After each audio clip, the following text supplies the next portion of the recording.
What's going on, y'all? Welcome back to another episode. I'm SwipaCam. Welcome to the channel. Y'all hit that subscribe button. We are on our way to 7,000 subscribers. At 10,000, we go into Serbia. So I just got done watching the Denver Nuggets playing against the Memphis Grizzlies on November 3rd, 2021. And the Denver Nuggets dropped their second straight game, 106 to 108. To the Memphis Grizzlies because Jaren Jackson Jr. had the best game of the season. That boy hit like 5 3-pointers in the third and fourth quarter, 22 points, 8 rebounds, and 2 assists on 7 of 14, 5 of 9, 3 of 4. Man, that was a tough one. We had an opportunity. Nikola Jokic, the MVP of the NBA, was going on an absolute tear. Absolute tear. We had an opportunity to tie the game up. And he missed the shot to tie it up. He went over the middle, tried to go over the right shoulder. He got tapped on his forearm just a little bit, but really he didn't put enough on the shot as it was. Got short, front rimmed it, and the Nuggets lose by 2. And this is the night where Jokic, 35 minutes, had 34 points, 11 rebounds, and 5 assists on 11 of 20 shooting, 55%, 2 of 5 from 3, 40%, 10 of 10 from the free throw line. 2 steals, had 2 turnovers, and he was a -3 on the night. And most of that came from the first quarter, which we'll talk about here in a minute. So, not the ideal ending, but, you know, it happens, man. Michael Jordan missed plenty of game-winning shots. Kobe Bryant missed plenty of game-winning shots. God rest his soul. LeBron James has missed plenty of game-winning shots in the regular season. It is what it is. We all know that Jokic is one of the best clutch players in the NBA in the last several years. Dame missed a shot against the Cleveland Cavaliers tonight. So it happens, you know. It was good defense by Jaren Jackson Jr., and y'all already know. I talked about Jaren Jackson all last year. I would love to have him next to Jokic. Aaron Gordon has played out of his mind so far this year. Defensively, he's been great. Aaron Gordon, 30 minutes tonight, 9 points, 1 rebound, 1 assist, 4 or 5 from the field. Love it. 1 of 1 from the three-point line. Love it. 2 blocks. And he was a +5 tonight. So, again, not the ideal ending. But you know what? There's a lot of good you can take away from this game. It started off ugly. The Denver Nuggets were down 19 to 37 in the first quarter. And it got so bad that I think like maybe 6 minutes left or something like that, maybe 7 minutes left in the first quarter. Michael Malone did almost a full hockey sub and took out Monte Morris, Will Barton, Aaron Gordon, and Michael Porter Jr. and left Nikola Jokic in by himself because he couldn't stand it. And they went out for 5 whole minutes, and you know what? It worked. It worked. They crawled back into the game slowly but surely. I want to say they went into half down maybe 56 to 55, something like that, 54, 55. But, man, it was great effort in that second quarter. One of the best quarters all season. Right up there with the third quarter against the Dallas Mavericks. Right up there with the third quarter against the Phoenix Suns. They played amazing defense. They scored so many points in the paint tonight and stuff as well. So, really, it's a game they should have won. But at the end of the day, man, this is one of those games where Memphis made shots. The Nuggets tonight, 47% from the field on 43 and 91. Not terrible. But they were 30% from the three-point line again tonight. And that was 8 of 27. They were 12 of 13 from the free throw line, 92%. But here's the thing. Memphis was 52% from the field. They only took 81 shots. So the Nuggets actually were playing pretty good defense and limiting their shots. The problem is they went 16 of 34 from 3. So Memphis shot 34 3-pointers, made 16. The Nuggets shot 27, made 8. That's the game right there. The Nuggets aren't shooting well from 3 at all. One of the worst 3-point shooting teams in the state. They only had 11 turnovers tonight, too. They only had 24 assists. They won the rebounding battle today, 44 rebounds and 11 offensive rebounds. So it wasn't wild, man. But again, man, Desmond Bane shot. Melton shot. Here's the 3-pointers. Jaren Jackson, 5 of 9. Desmond Bane, 3 of 7. Melton, 2 of 4. Williams had three of them, I want to say, in the first quarter. Second quarter, had 3 3-pointers. Straight back to back to back, basically. 3 of 7. Slow-mo, 2 of 3.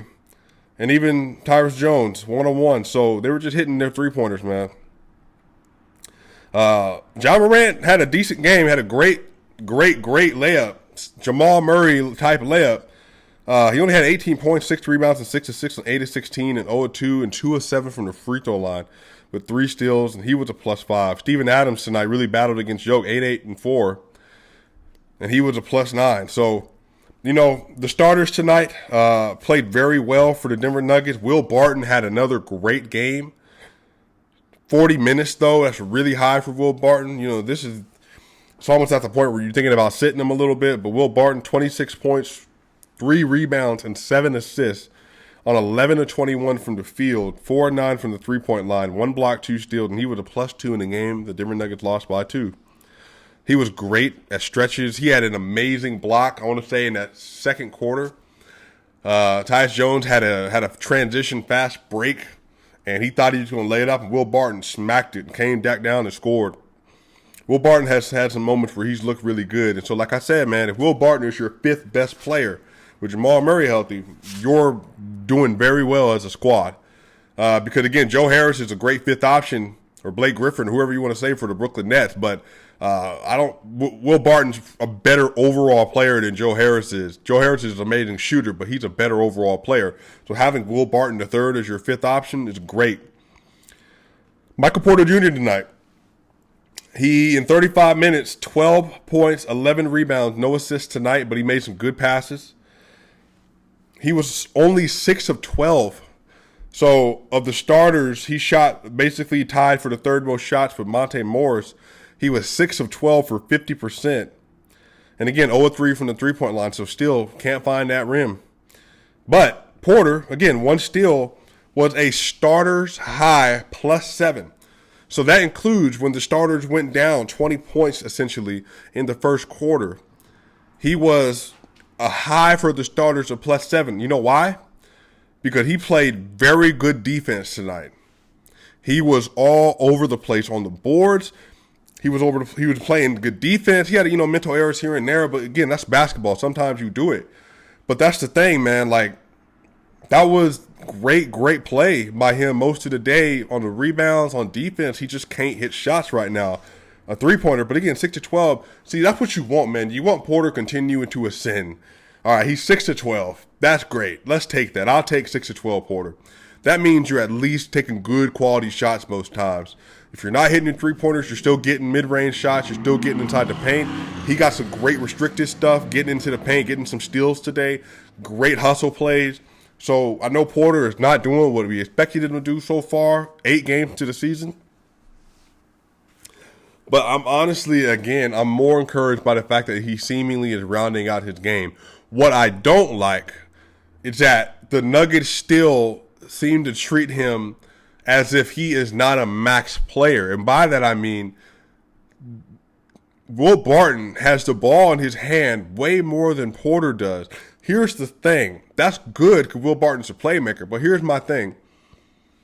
If you're going to have a max player, and if you're trying to use him like a Klay Thompson or a Reggie Miller, well, then you need to be running him crazy, like Rip Hamilton crazy, to get him open shots, get him to the mid-range, handoffs, pick and rolls, whatever you need to do. You need to be incorporating that. Just like you have Jokic built into the system where every play he's touched the ball, every play is designed for him to do something. Same thing with MPJ. It needs to be around 2/3 of that kind of rate where on every play there's an action, because there's too often where he's standing off the ball, waiting for somebody else to do something to give him the ball. And again, he's not great as a handler, but that's the thing. He's not going to be great as a ball handler yet. That's okay. It's just you want to give him opportunities to continue to get his confidence and find ways to score. Because he is finding other ways to contribute, because he's playing defense and because he's rebounding. So the starters tonight weren't bad. Again, +2 for Will Barton, +7 for Porter, -3 because of the first quarter for Jokic. Aaron Gordon was a +5. Monte Morris was a -1. Monte Morris did not shoot well. 8 points, 6 rebounds, 4 assists, 3 of 12, 0 of 2, 2 of 2 with 2 turnovers. So, he didn't have a great day defensively or offensively. But you know what, man? There's a guy that came off the bench tonight that played 21 minutes, which is a sign of things to come. Bones Hyland at 21 minutes tonight, 9 points, 4 rebounds, 3 assists, 4 of 8 from the field, 1 of 4 from the three-point line with a huge three-pointer. Huge three-pointer. And he was a +1 on the night in the game that they lost. They lost by 2 points. I said this on Twitter. I can foresee a future where Bones Hyland is starting at the 1 and Monte Morris goes back to the bench to orchestrate for the bench unit. But here's my reasoning. Monte Morris should be around 18 to 26 minutes a game, working pick and rolls, floaters, mid-range, three-pointers. That seems to be a better role for him. I already think that Bones Hyland is a better or at least more capable defender than Monte Morris because he has a 6'9" wingspan. And he's very agile. And, Bones Hyland has such good feel as an orchestrator in the pick and roll, knowing how to use his body to manipulate the man behind him, to manipulate the ball screen, to manipulate the body movement of the big, getting the ball to Jokic. I mean, just great, man. Like, he has so much promise to him. And, we'll see what happens in the future, man. But I really can see a future where Bones Hyland is starting. But again, it's more so just because I think that'll be better for Monte Morris in the long term to be with the bench. But just great from Bones Hyland today. Not a lot of complaints. He made a mistake at the – by the way, I don't know if y'all saw this. Jokic had a Steph Curry moment. So Bones Hyland had the ball in the fourth quarter. And the Nuggets were down 6 at this point, I want to say. And Bones Hyland gave the ball to Jokic with like 3 seconds left on the shot clock. And Jokic must have been at like 32 feet or something like that. Jokic, bow. And the Memphis bench, somebody dropped their towel, just looked away. I'm like, hey, man. Yeah, he's that good. He's a great three-point shooter. He's that good. So wasn't surprised at all. All right, rest of the bench tonight. PJ Dozier, 19 minutes, 0 points and 0 rebounds, 2 assists, 0 of 4 from the field, 0 of 2 from the three-point line. Did have a block, had 1 steal, -8. Facundo Campazzo, 14 minutes, 2 points, 2 rebounds, 2 assists, 1 field goal, and he was a -8. PJ Dozier -11, Facundo Campazzo -8. I believe this is Jeff Green, 9 minutes, 2 points, 1 rebound, 1 of 3, 0 of 1, -13. -13. Jeff Green, though, 4 points, 5 rebounds, 2 of 5 from the field. He was a +11 tonight, and he went ham. Because that's when they went on that little run. They went on a little run with him in the game, and he absolutely went ham. So, bench didn't play. They played bad. +1, -11, -8, -13, but 2 of them played decent. They found something that working, but here's the trend you need to pay attention to. Bones Hyland got the most minutes of anybody on the bench. 21 minutes. PJ Dozier, 19 minutes. And here's the big one. Facundo Campazzo only had 14 minutes tonight. Jeff and JaMychal Green had 9 and 8 minutes. The biggest thing I'm concerned with that is the fact that Will Barton played 40 minutes. That has to go down. Will Barton needs to be around 30 to 31 minutes a game, if that, just for the sake of his long-term health. He doesn't need to be playing 40 minutes in a game. We just don't need that. But the problem is he's having to overcompensate for the bench. So that's where we are with that right now. That's why he's playing so much. But you know what? Maybe you need to incorporate some Zeke Naji. Maybe you need to incorporate some Marcus Howard a little bit to give him some chance to get some offensive scoring off that bench next to Bones Hyland. But I don't want Will Barton had to overcompensate for the lack of Facu Campazzo's offensive game or PJ Dozier's offensive game. So that minute count needs to go down. By the way, you all, shout out to the Atlanta Braves. Shout out to the Atlanta Braves. They took it home, took the World Series yesterday.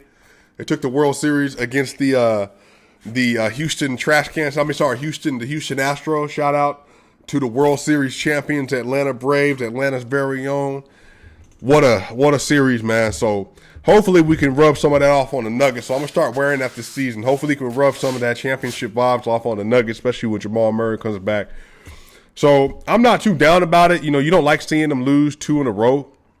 But look, man, 4-4. Last year they started off 12-11. That's the thing. The NBA season is so freaking long. So while that might be disappointing, the fact of the matter is they're going to have so much time to work out these kinks on the bench work out what's happening with the starters. And I think what has me so hopeful is realizing that Jokic is the MVP. And he looks every bit like the MVP and the best player in the NBA right now. Michael Porter Jr. is not playing well. But think about this. The Nuggets are playing that well on defense, and they're figuring things out still. Bones Hyland's getting more minutes. They're struggling this much, and still 500, and Michael Porter Jr. is not playing well, and Jamal Murray is not there. Last year, Jamal Murray he was there. They were struggling, and he wasn't playing well. And then they missed Porter for 10 games because of COVID. So, right, it's not ideal. But if you're telling me the Nuggets can be 12-10, or 10, let's say they played 8 games, they got 12 more games. Let's say they go 7-5 over these next several games. So you're sitting there, looking at about 11-9, something like that, 12-10, 13 games, 7 losses. Something like that. Like, if they're doing that and they're 12-8, something like that, that's great for the first 20 without Jamal Murray. Everything needs to be held in context. They need to get to around the 4th or the 3rd seed, really the 4th seed or so. And then when Jamal Murray comes back, you can make that push up the rankings and stuff. So I'm encouraged, man. I know it's frustrating you all, but to stay in the fight, Will Barton is showing why he is absolutely a championship piece. To think that your 5th option could play like this. Aaron Gordon is making all NBA defense leap. Jokic is playing dominant on both sides of the ball, and then Michael Porter Jr. is going to figure it out. So it is what it is, you all. All right, you all, be on the lookout. I have another special episode coming out with another guest. Not going to say who. Another guest coming out. We are recording tomorrow. It should be available, I want to say, on Friday.